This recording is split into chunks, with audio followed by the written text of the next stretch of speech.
পৌঁছে গেছি আপনার ধারী দেবীর মন্দির। চলুন এবার সিঁড়ি দিয়ে নিচে নামতে হবে। এই হচ্ছে আপনার ধারী মাতার মন্দির।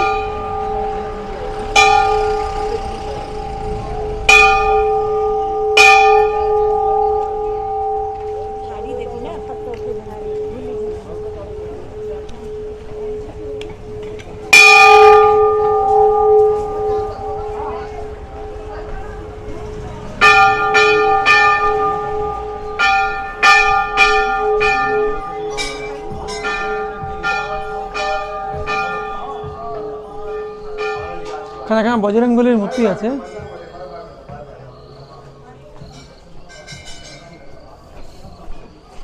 খাড়া বেয়ে কিন্তু নিচে নামতে হচ্ছে। তারা নম্বর থেকে একবার দেখাচ্ছি ধারী দেবীর মন্দিরটা। ওই দেখুন জলের মাঝখানে রয়েছে আপনার ধারী দেবীর মন্দির, একদম নিচে। ওখানেই যাব এখন। রাস্তা কিন্তু বেশ অনেকটা কিন্তু নিচে নামতে হচ্ছে। ওঠার সময় কিন্তু কষ্ট হবে, মানে বলতে গেলে নামার সময় পুরো একদম উতরাই, আর ওঠার সময় হবে পুরো চড়াই।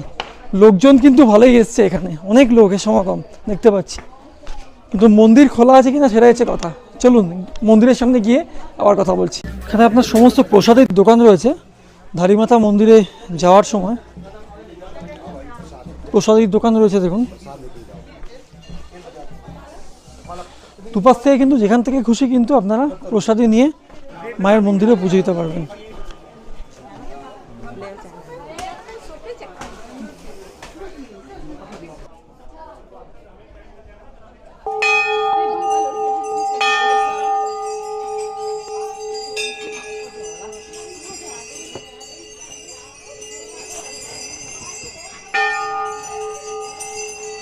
এই মুহূর্তে রয়েছে আপনার ধারী মাতার মন্দিরে। ধারী মাতাকে কিন্তু উত্তরাখণ্ডের আরাধ্যা দেবী হিসেবে পুজো করা হয়। আর এই ধারী মাতা কিন্তু 4 ধামের অধিষ্ঠাত্রী দেবী।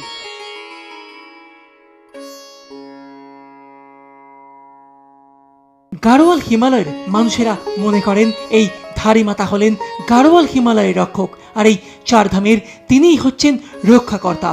এই স্থান থেকে ধারী মাতার মূর্তিকে যতবারই সরানোর চেষ্টা করা হয়েছে ততবারই উত্তরাখণ্ডে নেমে এসেছে প্রবল বিপর্যয়। 1882 সালে উত্তরাখণ্ডের একজন রাজা তিনি এই মূর্তিটিকে এখান থেকে সরানোর চেষ্টা করেন, আর তার ফলে সেই সময় উত্তরাখণ্ডে প্রবল ভূমিকম্পের সৃষ্টি হয়। যে ভূমিকম্পের ফলে কেদারনাথ মন্দিরের যে প্রশস্ত চাতাল সেটি তৈরি হয়েছিল। তার পরবর্তীকালে 2013 সালের 16 জুন যখন অলকানন্দা হাইডেল প্রজেক্ট তৈরি করা হচ্ছে, সেই সময় ধারী মাতার মূর্তিকে আরও একবার এখান থেকে সরানো